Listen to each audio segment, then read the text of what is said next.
హరే కృష్ణ. ఇప్పుడు మూడో ప్రశ్న సర్పం అడుగుతుందన్నమాట ధర్మరాజుని. ధర్మరాజా మూడో ప్రశ్న అడుగుతాను, సమాధానం చెప్పమని అంటుంది. మూడో ప్రశ్న ఏంటంటే, అన్ని ధర్మాలలో కన్నా అహింసా ధర్మము గొప్పదని అంటారు, ఎందుకు? ఒక మనిషి యందు చిన్న చిన్న తప్పులు చేసినా, అబద్ధాలు చెప్పినా, డబ్బు పిచ్చి ఉన్నా, వేరే అలవాట్లు ఉన్నా కానీ అహింసా ధర్మంలో ఉంటే తను స్వర్గానికి ఎందుకు వెళ్తాడు అని అడుగుతుందన్నమాట. అప్పుడు ధర్మరాజు సమాధానం చెప్తాడు. చాలా మంచి ప్రశ్న ఇది. ఏమిటంటే అహింసా ధర్మం ఎందుకు గొప్పది అంటే, గృహస్థ ధర్మం, వర్ణాశ్రమ ధర్మం, సన్యాస ధర్మం, వార్ణప్రస్థ ధర్మము, ఈ నాలుగిటిని ఒక పక్కన పెట్టి త్రాచులో అహింసా ధర్మం ఒక పక్కన పెడితే అహింసా ధర్మమే గొప్పది అని చెప్తాడనమాట. ఎందుకంటే అహింసా ధర్మం వేరు, హింస వేరనమాట.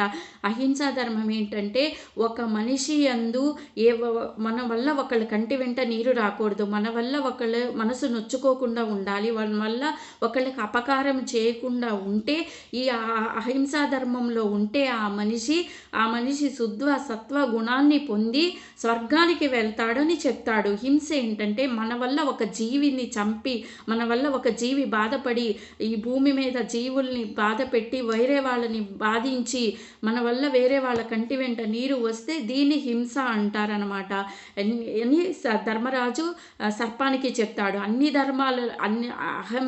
ధర్మాలలో కన్నా అహింసా ధర్మమే గొప్పది, అహింస పరమో ధర్మ అంటారనమాట అని సర్పానికి చెప్తాడు. ఇంకేంటంటే, అన్ని ధర్మాలలో కన్నా గొప్ప ధర్మం ఏంటంటే శ్రీకృష్ణ పరమాత్మని శరణాగతి పొందటమే గొప్ప ధర్మం అనమాట. భగవద్గీతలో శ్రీకృష్ణ పరమాత్మ చర్మశ్లోకంగా చెప్తాడు ఏంటంటే, సర్వధర్మణాం పరిచ్ఛేద్య మమేకం శరణం బ్రజ అహంతాం సర్వ పాపేభ్రో మోక్షేచ మా సూచః అని చెప్తారు. అంటే శ్రీకృష్ణ పరమాత్మని శరణాగతి పొందటమే పెద్ద ధర్మము, అన్ని ధర్మాలలో కొన్న గొప్ప ధర్మం అన్నమాట అని చెప్తారు ధర్మరాజుకి. ఈ 3 ప్రశ్నలకి కరెక్ట్ సమాధానం చెప్తాడు ధర్మరాజు.